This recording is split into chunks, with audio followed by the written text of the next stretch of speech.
Imagine this. You wake up one morning, open your front door, and see heavy machinery in your driveway. Workers are hammering, drilling, and tearing apart the foundation of your house, and you didn't call them. At first I thought I was dreaming, or maybe even hallucinating, but the sounds of construction were very real. My heart sank as I realized what was happening. My HOA, led by the infamous Karen, had decided to rebuild my house, without my permission. I've lived in this neighborhood for over a decade. I've paid my dues, followed the rules, and kept my property in pristine condition. Yet somehow, in their eyes, that wasn't enough. Karen, the self-appointed enforcer of every unwritten rule, had apparently taken it upon herself to redesign my house to match her vision of community standards. What made it worse was the sheer audacity. No notice, no consultation, just bulldozers at my front door. I ran outside, screaming at the crew to stop, waving my arms frantically. One of them glanced at me, shrugged, and kept hammering. That's when Karen stepped into view, clipboard in hand, glaring at me as if I were the intruder. "We're just enforcing the HOA rules," she said smugly. But this wasn't enforcement. It was an invasion. My private property had suddenly become a construction zone under someone else's authority. I immediately called the police, hoping they would intervene. By the time they arrived, the damage had already begun. Walls were partially torn down, windows removed, and I could hear the sound of expensive appliances being dismantled. I was in shock, torn between panic and anger. How could a group of neighbors, empowered by an HOA board, feel they had the right to destroy someone's home on a whim? As I documented the scene, taking photos and videos, I realized this was bigger than just my house. This was about abuse of power, legal overreach, and the frightening extent to which HOA boards can overstep their authority. I decided then and there that I wasn't going to back down. This wasn't just about saving my home. It was about setting a precedent. If I let them get away with this, anyone else could be next. Little did I know, this confrontation would escalate far beyond local police disputes. What started as a personal nightmare would soon draw the attention of federal authorities, leading to a fine so massive it would send shockwaves through the HOA community. After the initial shock wore off, I spent the next few hours contacting lawyers, neighbors, and anyone who could help me understand how something this outrageous could happen.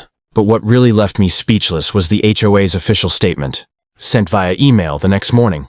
They claimed, without a shred of legal grounding, that they had the authority to rebuild my house because it allegedly violated some obscure aesthetic rule that had never been enforced before. According to them, my home's roofline and paint color were non-compliant, with neighborhood standards giving them the power to tear it down. I read the email multiple times, hoping I had misinterpreted it. But no, Karen's words were clear. They believed they had the right to override property ownership and reconstruct my home at their discretion.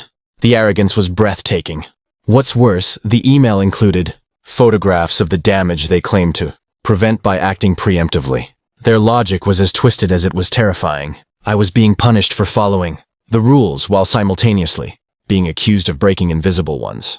That same day, I posted a video on social media showing the destruction in real time. Comments flooded in. Friends, strangers, even local news outlets started reaching out. People were outraged, calling this a blatant abuse of HOA power. Within hours, the story went viral. The pressure started to mount on the HOA, but Karen doubled down, holding a neighborhood meeting where she defended her actions, arguing that the community needed to protect property values at any cost. The room was tense, filled with neighbors who were equally shocked that someone could justify demolishing a private residence as a civic duty. Meanwhile, my lawyer began filing emergency injunctions to stop any further construction. Federal laws on property rights and homeowner protections came into play, and I realized the stakes were far higher than I had imagined. The HOA had crossed a line that went beyond petty neighborhood disputes. This wasn't just civil infraction. It was potential federal overreach, and their audacity could not go unpunished. As evidence mounted, from videos to witness statements and emails, it became clear that Karen and her board hadn't just acted recklessly, they had acted knowingly, with intent. My case started attracting the attention of federal regulators, who were shocked that an HOA could so blatantly disregard constitutional property rights. Suddenly, what began as a personal nightmare had turned into a high-profile legal battle with consequences that could redefine HOA authority nationwide. By the end of the week, I realized that this wasn't just about stopping construction. It was about holding powerful entities accountable, ensuring that homeowners are never powerless against arbitrary authority. And the federal fine? It was only the beginning. The moment the federal authorities stepped in, the entire dynamic changed. Suddenly, Karen and her HOA were no longer just neighborhood bullies. They were defendants in a case that could have far-reaching consequences. Their previous confidence began to crack. Though outwardly, Karen still tried to act unshaken. I could see the tension in her eyes during the next HOA board meeting. And for the first time, the power dynamic felt different. My lawyer explained that we were entering uncharted territory. HOAs often wield influence through bylaws. But what they had done, entering private property, dismantling a home, and claiming justification for preemptive reconstruction, was federal-level property rights violation. Every document, every email, and every video clip became crucial evidence. We meticulously cataloged the destruction, compared it to the HOA's claims, and started preparing a timeline of events that made it painfully clear. Karen and her board had acted deliberately, not out of concern for the community. In response, Karen released another statement, this time trying to frame the incident as a misunderstanding and claiming she had merely authorized routine maintenance. It was laughable. The photos showed structural damage. The videos captured the sound of hammers tearing through walls, while I shouted for them to stop. Her attempt to downplay the situation only strengthened our case, and the media had a field day. News outlets ran stories emphasizing the extreme overreach of HOAs, labeling Karen as a symbol of unchecked power in suburban America. Amidst the public scrutiny, I started receiving calls from other homeowners who had suffered similar abuses. Some had smaller incidents, fines for repainting their fences, letters demanding landscaping changes, but others had faced far more invasive actions. Suddenly, my fight was no longer just about my house. It became a rallying point for homeowners everywhere. Advocacy groups reached out, offering guidance and support, and the pressure on the HOA grew exponentially. The federal investigation moved faster than I expected. Legal notices were issued, hearings scheduled, and the possibility of a hefty federal fine loomed large. Karen, once so confident and condescending, now found herself scrambling to justify every decision, every unauthorized action, and every destroyed wall. It was surreal to witness someone who had wielded fear as a tool, suddenly cornered by the very system they thought they controlled.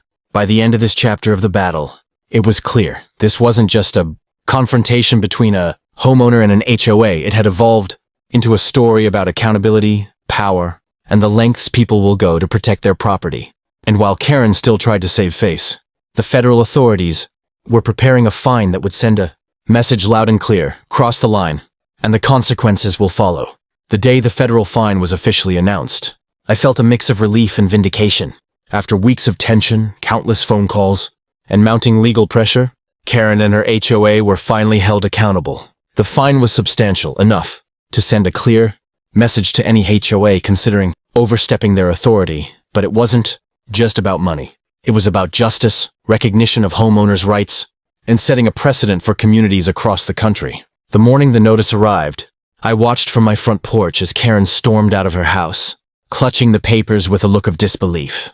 Her confidence had evaporated, the smugness replaced by panic. For months, she had acted as though the rules didn't apply to her, that she could control everyone and everything in the neighborhood.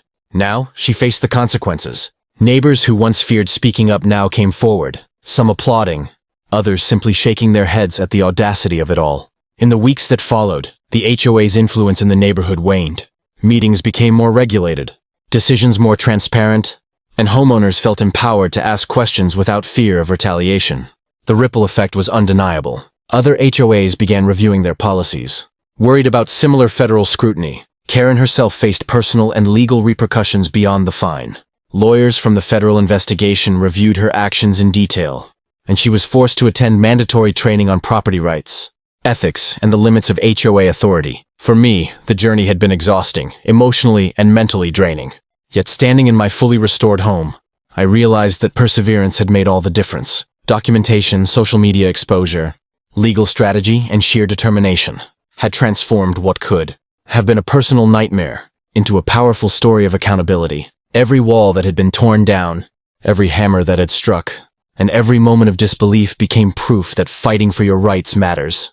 Looking back, the experience was surreal. Karen, once untouchable in her self-imposed role as the enforcer of neighborhood aesthetics, had been humbled. My home remained intact, my rights respected, and a broader lesson had been set for homeowners everywhere. No one, no HOA, no board, no Karen, can legally claim authority over your property without due process. The story doesn't end with a fine. It ends with empowerment. Homeowners who had stayed silent now understood the importance of vigilance. Communities realized that accountability is not optional, and I learned firsthand that standing firm against injustice, no matter how daunting, can lead to a victory, far greater than one house. It can inspire change for everyone. This was more than a fight for my home. It was a fight for fairness, dignity, and respect. If you enjoyed this wild HOA showdown, hit that subscribe button so you never miss a crazy story like this. Drop a comment below. What would you do if Karen showed up at your house? And don't forget to like if you want more epic homeowner battles.